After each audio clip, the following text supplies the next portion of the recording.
Okay, let's look at this example of composite function. So on this first one, we're supposed to find k of m of x. So the first thing we do is plug x into the function m and figure out its output, and then that's what we're going to put into the function as input into k. Okay, so let's go ahead and get started. M of k takes our input and squares it. Okay, so that now is going to be our input that goes into k. And what k does is it takes our input, multiplies it by -4, and then adds 5. So this would be -4x squared plus 5. All right, on this next one, it's m of k of x. So first we do k of x, all right, and then we plug whatever we get for our output in as our input into m, okay? So here's our k, -4x plus 5, that's our output, and then that's going to go in and be the input in the m function.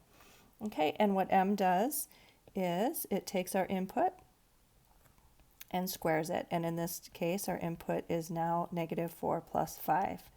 And then we actually just have to work that out when we're squaring a binomial here.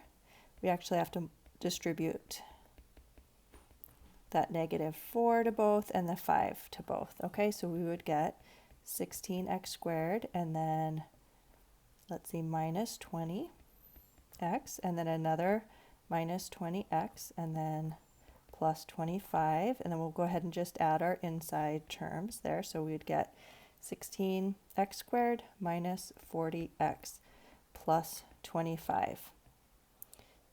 And then part C was just, are they the same?